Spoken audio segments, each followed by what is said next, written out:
76-year-old Margaret Leland stood before the iron gates of Belwick Academy, her gloved hands clutching a faded cream envelope. The paper had yellowed at the corners, but the handwriting remained clear, to be opened on the day my granddaughter graduates. Signed, in deliberate ink, by her son, Lieutenant Colonel Thomas Leland, killed in Kandahar 12 years prior. The letter had remained sealed in Margaret's drawer all these years, a promise too heavy to face, until now. That day had finally come. Clara was set to graduate at the top of her class, a full scholarship, valedictorian, poised and fearless, just like her father. Margaret adjusted the brim of her hat, a small navy cloche that once belonged to her mother. Her coat flapped in the wind, and her heart thudded against her ribs like a drum from another lifetime. She reached the main hall, where students and families buzzed with excitement. A young woman at the front checked names. Name? Margaret Leland. I'm here for Clara. The woman scanned her clipboard. Leland, yes. I'm sorry, ma'am. You're not on the guest list. Clara only listed 2 entries. No substitutions allowed without prior approval. Margaret blinked. That can't be right. She opened her purse and gently drew out the envelope. Her father asked me to give this to her today. The woman barely glanced at it. Sorry. If you don't have a pass, I can't let you in. Margaret stood frozen. All the years of loss, of being the quiet figure in Clara's life, never replacing Thomas, just supporting. Always on the edge. And now, even here, even on this day, she was being turned away. I'm her grandmother, she said softly. But the woman had already moved on to the next name. Margaret did not move. The line flowed around her, parents and siblings dressed in navy blue and silver, school colors, holding up banners or adjusting ties. She stood silent, the envelope still in her hand, knuckles pale against the paper. She looked down at the name written in her son's careful hand. He had written it from Afghanistan, she remembered. There had been 3 letters that came after his death, all scheduled in advance. One for his wife, now long gone from Clara's life.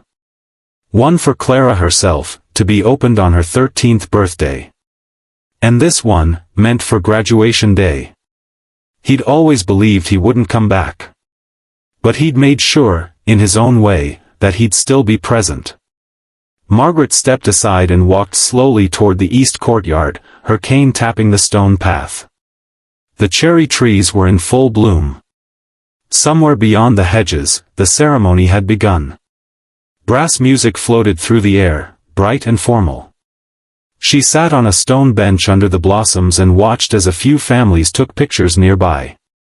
One little girl in a dress too big for her spun in delighted circles, her laughter dancing among the petals. Margaret felt a strange pang, half sorrow, half sweetness. She didn't blame Clara. Not really. The girl had lived through more loss than anyone should by age 7. And she had grown guarded because of it. Smart. Independent. Determined. But careful with her heart. Still, Margaret had tried. Every school play, every piano recital, every Saturday morning breakfast, even if Clara never called her Grandma, only Margaret. She hadn't wanted to intrude. Just be there. Now, after everything, she'd been forgotten. Or worse, excluded. The envelope sat on her lap, and for a moment she considered tearing it open herself. But no. It wasn't hers to read. It had never been. Excuse me, a voice said behind her. She turned. A tall man in a charcoal suit and academy badge stood just beyond the bench. Early 40s, military posture, hair clipped sharp at the sides. My name is Mr. Caldwell. I'm the student affairs coordinator. One of the volunteers mentioned there was a situation at the entrance. Margaret's mouth was dry. Yes. They said I wasn't on the list. Clara, my granddaughter, is graduating today. Caldwell nodded slowly, as if processing more than just her words. "Do you have identification?" She handed him her ID and, after a moment's hesitation, the envelope. He looked it over with care, eyes narrowing slightly. "Thomas Leland was your son?" "He was." Caldwell's demeanor shifted. "I served under him. Briefly. In Jalalabad, 2009. Didn't know him well, but we all knew the name. He saved 6 men from a burning Humvee before it exploded. Got the Bronze Star. Never took credit. Always looked out for the young ones." Margaret looked up, startled. "He never told me that." "He wouldn't have," Caldwell said gently. "That wasn't his style." He turned the envelope over, eyes distant for a moment. Then he straightened.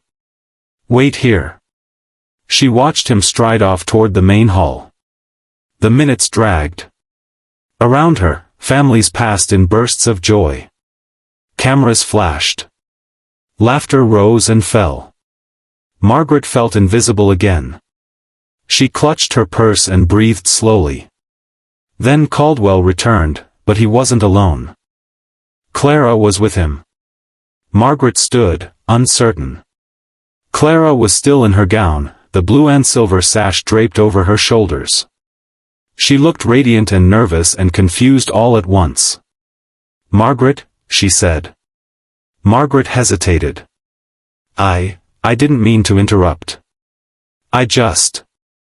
Clara's eyes fell to the envelope in her hands.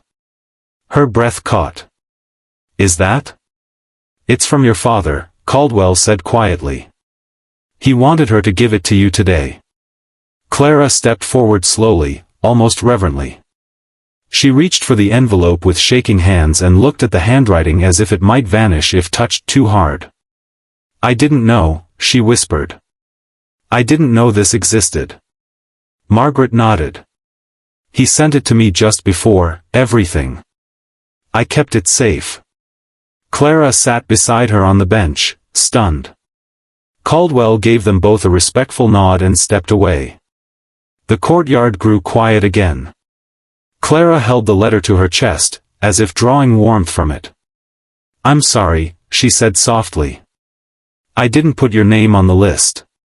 It wasn't because I didn't want you there. I didn't think. I didn't think it would matter to you." Margaret tried to smile. "It mattered. But I understand. You've had to do a lot of growing up alone." "I didn't mean for you to be alone," Clara said, her voice thick now. "I just didn't know how to let anyone in." "I never asked you to," Margaret said gently. "I only wanted to be there, quietly, if you ever needed me." Clara looked down at the envelope. "Can I open it now?" Margaret nodded. Clara carefully peeled the flap and unfolded the single page inside. Her father's handwriting covered one side, neat, measured, unmistakable. Clara read silently. Her face changed in waves, surprise, grief, joy. At one point, she pressed a hand to her mouth. Her lips moved slightly as she reread a line. When she finished, she looked at Margaret with tears streaming freely now. "He wrote about you," Clara said. "He said you'd be the one to make sure I stayed grounded. That you'd be the reason I'd become someone kind, not just smart. He called you the strongest woman he'd ever known." Margaret blinked rapidly. "He said," Clara's voice faltered, "he said if he couldn't be there for me, he hoped you would be." Margaret couldn't speak. Clara leaned in and rested her head on her grandmother's shoulder. And in that quiet courtyard beneath the blossoms, a fracture long held in place began to heal. Margaret and Clara sat beneath the cherry blossoms long after the speech echoes had faded from the auditorium. The folded letter now rested gently in Clara's lap. The air carried a rare stillness, as though even the trees understood something sacred had just passed between them. Clara's eyes had dried, but her voice was still soft. "I used to make up memories of him," she said. "Like, little stories I'd tell myself. Him at my soccer games. Him singing in the kitchen. None of it real. Just pieces I wanted to believe. Margaret nodded slowly. I did the same with my husband after he passed. You cling to what you miss, even if you never had it. I didn't know he saw you that way, Clara said. That he wanted you there for me. I feel like I've failed him somehow. No, Margaret said, more firmly than she'd meant to. You haven't failed anyone. You grew up into exactly who he hoped you'd be. This day, your strength, it honors him. Clara looked away, chewing on her lower lip. I didn't even realize I was shutting you out. I just kept going. Kept pushing forward. I thought that was what being strong meant. Margaret took a breath. Sometimes pushing through makes us forget how to look beside us. It's not weakness to need someone. It's human. Clara reached for her hand and held it. I want you in my life. Really in it. If you'll have me. Margaret's heart ached with a joy so sudden it frightened her. Of course, darling. Always.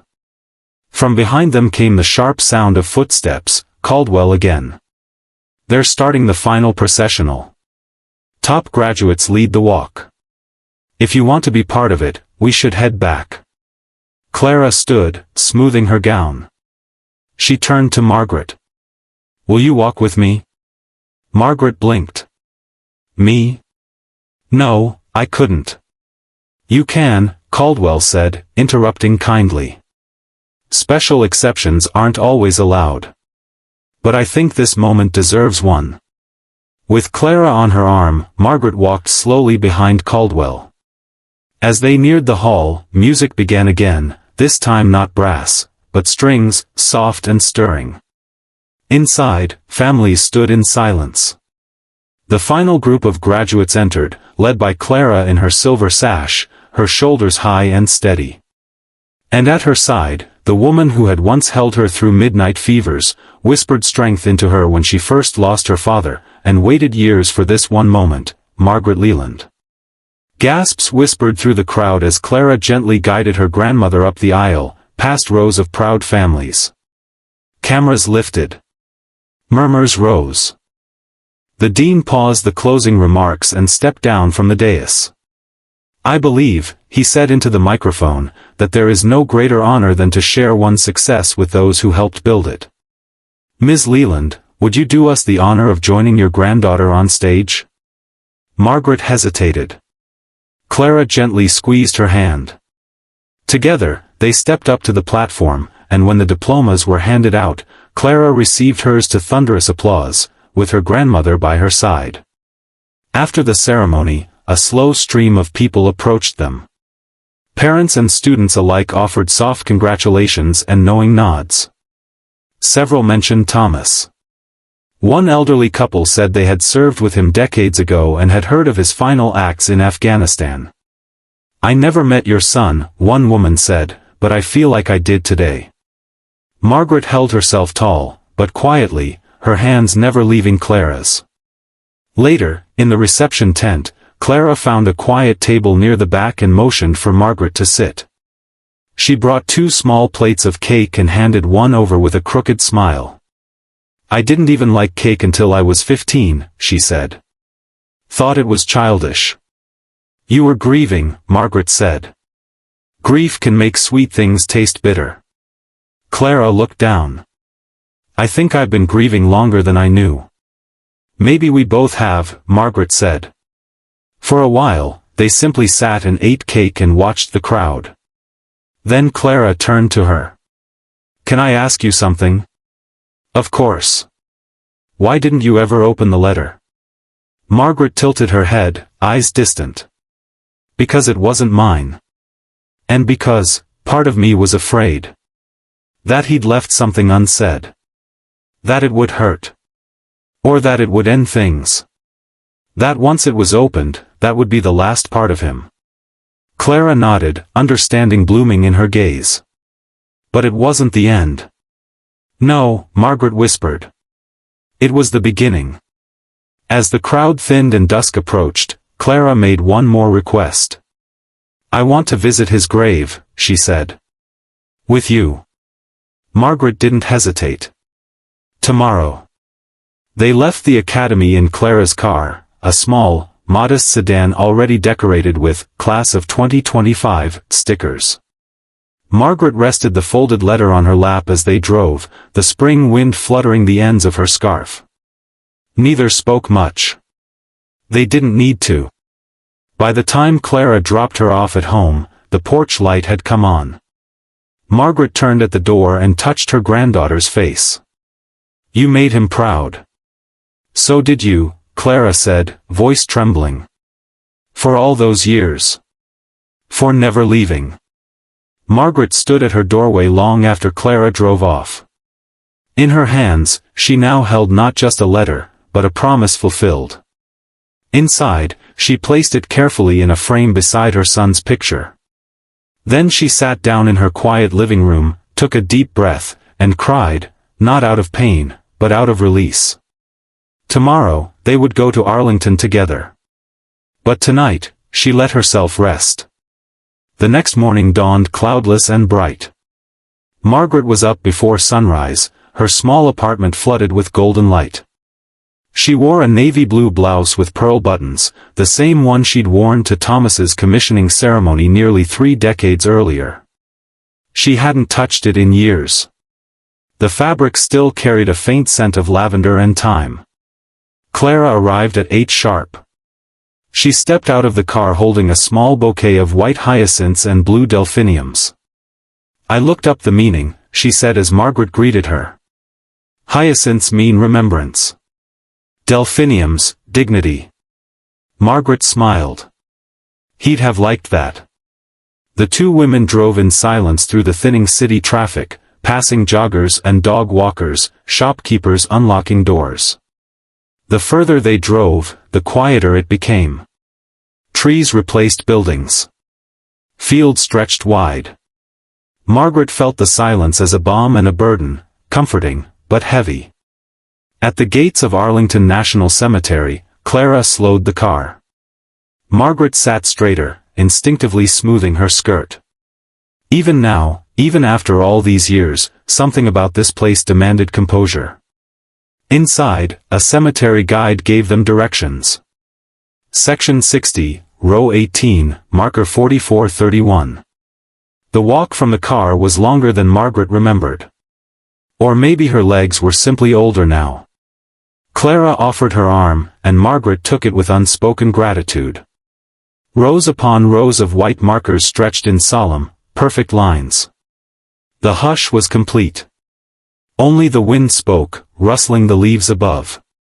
They found him beneath a small oak tree, its branches casting delicate shadows across the stone. Thomas James Leland. Lt. Col., U.S. Army. Afghanistan. April 7, 1976 to October 19, 2013.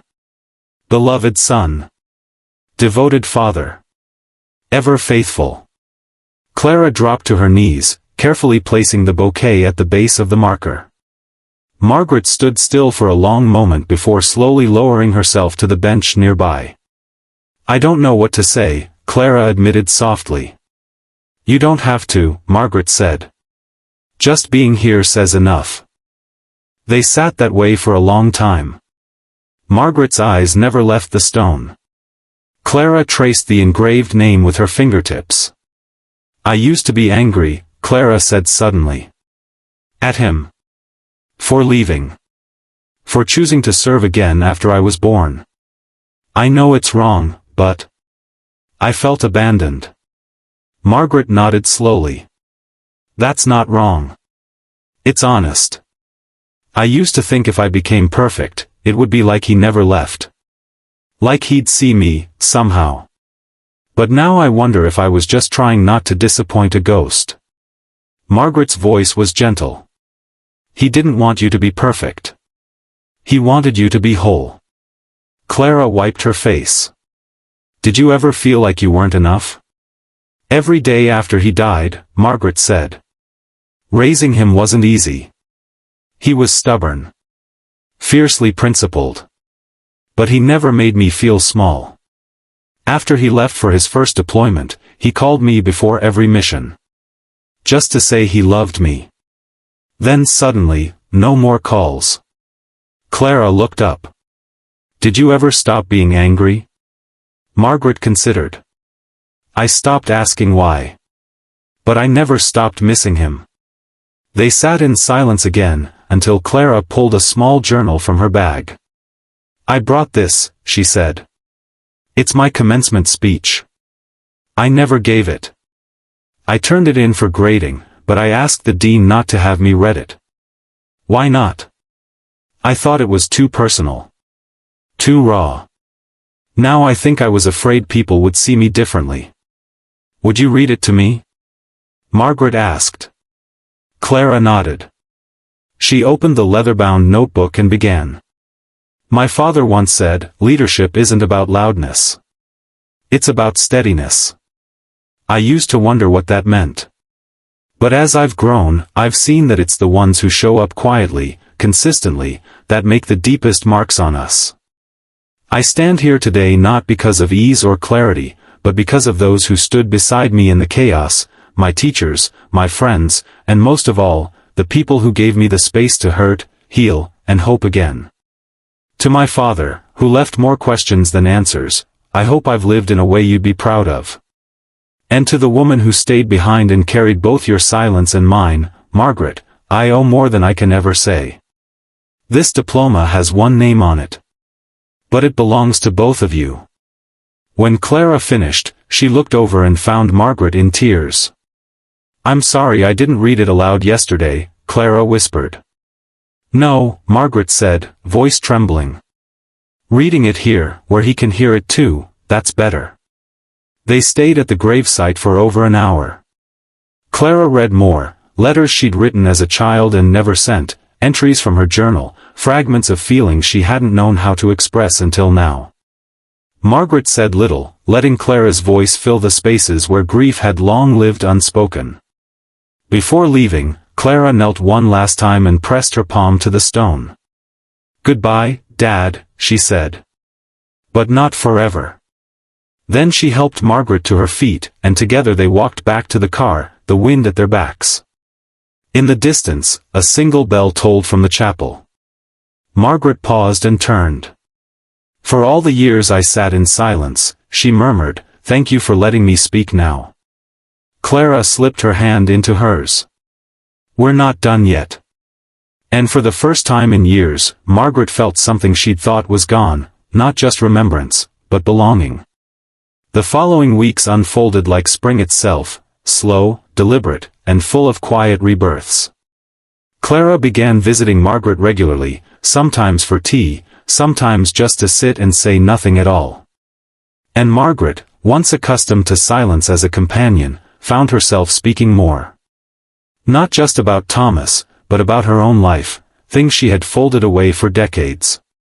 One afternoon, Margaret brought down a shoebox from her closet. It was worn at the edges and held together with a fading silk ribbon. Clara sat on the living room floor while Margaret eased herself into the armchair. I thought you might like to see this, Margaret said, lifting the lid. Inside were photographs, brittle letters, service pins, and newspaper clippings yellowed with age.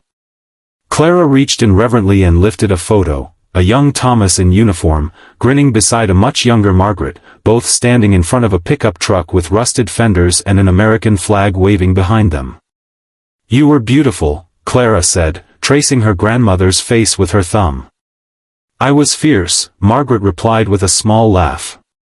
Beauty was something other people worried about. I just wanted him safe. Clara leafed through more pictures, some of Thomas as a boy, holding a baseball bat nearly as tall as he was, others of him in desert camouflage, weary but steady-eyed. There were letters, too, one addressed to Mom, written in Thomas's meticulous script. May I? Clara asked. Margaret nodded. Clara read aloud. Dear Mom. If you're reading this, I've either made it back and found the letter too sappy to hand you myself, or I haven't, and this is the only way I can say it. Either way, thank you. For every sacrifice I never saw. For every time you held back your worry so I could keep my courage. For letting me believe I was brave, even when I wasn't. I didn't get to say it enough, but I love you. And if I don't come home, I want you to remember, you raised a man who tried to be worthy of you every day. Clara's voice cracked, but she kept reading, steady to the end. Margaret wiped her eyes. He never showed me that one. Must have written it just in case. Clara set the letter down with care. He knew what he meant to us. And he wanted us to know what we meant to him. Margaret nodded. That's the hardest thing, sometimes, saying the things that matter when you have the chance. The next morning, Clara called with an idea. What if we hosted a memorial gathering for Dad, she asked. Not a somber thing. Just, a day to remember him. To let others who loved him speak. Margaret hesitated. It's been 12 years. All the more reason, Clara said. Grief doesn't have a deadline. Neither does honor. Margaret agreed, though the idea unsettled her. The pain had long been folded into her bones, not to be taken out and aired. But something about Clara's voice, so clear, so insistent, convinced her it was time. They set the date for a Saturday in mid-May and held it in the community center near the church where Thomas had been baptized. Clara made digital invitations, reached out to old family friends, even contacted a few of Thomas's former squad mates. To Margaret's quiet amazement, nearly 50 people showed up. There were old soldiers in wrinkled dress uniforms, neighbors from decades ago, even 2 of Thomas's high school teachers. Margaret stood in the back at first, leaning on her cane, watching the room fill with people who still remembered him. Clara took the podium first. Thank you for being here, she began. My father didn't die on a battlefield in a blaze of glory. He died doing what he always did, protecting others. He believed in service, but more than that, he believed in legacy.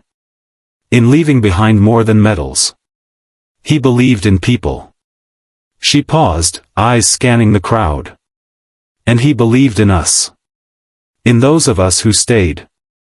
So today isn't just about remembering how he died, it's about how we live because of him. One by one, people came forward. A former squad mate spoke of Thomas's calm under fire. A schoolmate recalled how he once broke up a fight not with fists, but with a well-placed joke.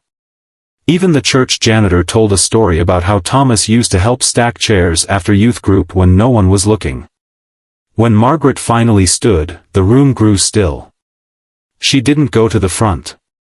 She didn't need a podium. My son, she said, her voice steady, wasn't a perfect man. He left laundry on the floor. He never figured out how to balance a checkbook. But he knew how to show up. When his father died, he stood at my side with his small hand in mine and told me, I'll take care of you now. He was 7. She let the silence sit. When he left for his last deployment, I begged him not to go. I told him I couldn't lose him, too. He just hugged me and said, then you better be here when I get back. And I was. Just not the way either of us hoped. A few people wiped their eyes. He gave us all something, whether we knew it then or not. And now it's our turn, to carry it forward. Afterward, people came up with stories Margaret had never heard. One woman showed her a picture of Thomas holding a stray puppy outside a refugee clinic. Another told her Thomas once wrote to her deployed brother every week, just to keep his spirits up. By the end of the afternoon, Margaret was exhausted, but lighter. Something had lifted. Clara walked her home, their pace slow and content. You okay? Clara asked. Margaret nodded. I am. For the first time in a long while, I truly am. At the porch steps, Clara turned and smiled. I think we're not just remembering him anymore. We're becoming the parts of him we miss. Margaret reached for Clara's hand and squeezed it gently. I see him in you every day. They stood in the doorway a moment longer, the sky awash in amber light, and for the first time, the past felt like something they could carry, together. Summer arrived with a softness Margaret hadn't expected. Her world, once so narrow and quiet, now pulsed gently with renewed presence. Clara's visits every weekend, the phone calls in between, and a strange comfort in being remembered. Clara, for her part, had begun to shift as well. She smiled more. Lingered in conversations. Took time. Her once razor-sharp focus on the future had softened into something rounder, more humane. She was still driven, still ambitious, but now, her life seemed less like a race and more like a story unfolding. One Sunday afternoon, she arrived at Margaret's with an old backpack slung over her shoulder and a familiar glint in her eye. "I found something," she said, already halfway through the front door. Margaret looked up from her book. "What now?" Clara unzipped the backpack and pulled out a leather-bound journal. It was thick, with dog-eared corners and a worn spine. On the cover, in simple letters, were the words, T.J. Leland, Journal I. Margaret stared. How did you get that?" "It was in a box in the back of my mom's attic," Clara said. "Buried under old Christmas decorations. I think she packed it away when he died. She never mentioned it." Margaret took it into her hands slowly, as if holding something alive. "He used to write when he couldn't sleep," she murmured. "Said it kept the ghosts quiet." They opened it together. The first pages were neat, careful. Later ones turned hurried, scribbled in the margins, occasionally smudged by what might have been dirt, or tears. Clara read aloud. "It's easier to lead when no one's watching. You don't second-guess yourself. You just do what needs doing. But it's lonelier, too." Another entry. "Sometimes I think about the space between silence and sound. That pause. That stillness. That's where I live most days." They read in quiet shifts, voices low. Some pages were mundane, notes about rations, temperatures, the daily drone of patrols. Others carried weight. Reflections on life. On death. On what he hoped Clara might one day become. "He wrote a lot about you," Clara said softly. Margaret didn't respond, only nodded. Her fingers rested on the edge of a page titled simply, July 4, 2013. "We barbecued on the base today. Some kind of celebration. I couldn't eat. Just kept thinking of Clara at home, watching fireworks. I wonder if she's afraid of the noise. Or if she just thinks they're beautiful. I hope she sees something beautiful today." Clara closed the journal. "I used to hate the 4th of July. Didn't know why." Margaret reached over and gently took her hand. "Maybe your heart remembered before your mind could." Later that evening, as twilight painted the room in muted blues, Clara stood by the window, journal in hand. "I've been thinking," she said. "About changing direction." Margaret looked up from her knitting. "What kind of direction?" "I've always chased prestige. Titles. But maybe it's time to give something back. Something slower. I've been looking at community development work. Grants for veterans housing. Public policy on post-deployment mental health." Margaret's eyes softened. "That's not slowing down, Clara. That's becoming who you were always meant to be." Clara smiled, sheepish. "I guess I want to build something with weight. Not just success." Margaret set her knitting aside. "Then build it. And let your father's voice guide you." They spent the next weeks transcribing entries from the journal. Clara scanned every page, catalogued quotes, and even designed a small digital archive.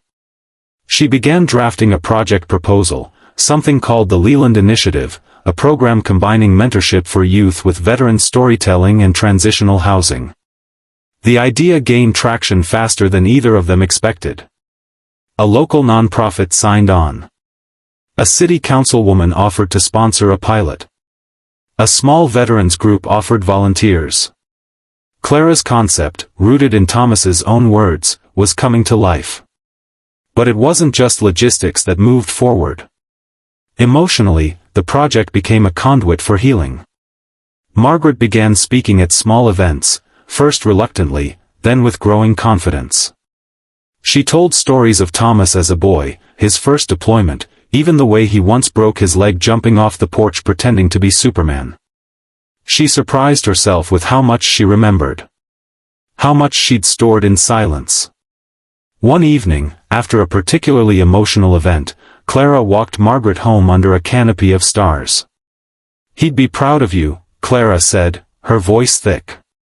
Margaret looked up. "He's proud of you." "I know," Clara whispered. "Because I finally am too."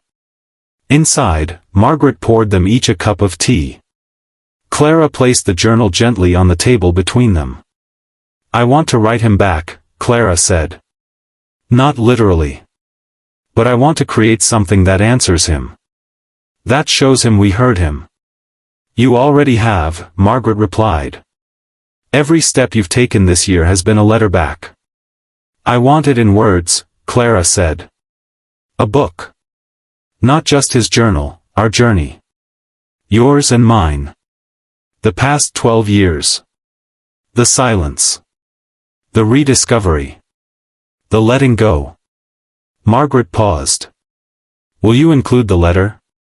The one he wrote me?" "No. The one he wrote me. The one I never showed anyone." Clara blinked. "You still have it?" Margaret rose slowly, went to her room, and returned with a white envelope, creased at the edges, the seal carefully sliced open. She handed it over. "He wrote it when he enlisted.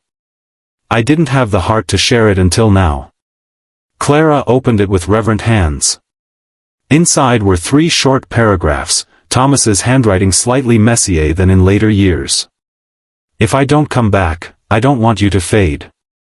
I want you to grow louder. I want Clara to know what strength looks like. And I want the world to remember you the way I do, not just as my mother, but as a lighthouse." Clara closed the letter and stared at her grandmother. "That's the name," she said. Margaret looked confused. "Name?" "For the book," Clara said, smiling now. "The Lighthouse." Margaret's hands trembled slightly as she reached for her tea. "Then we write it. Together." And in that quiet living room, as night stretched across the sky, 2 women, rooted in grief, bonded in love, began turning a legacy into light. Still shining.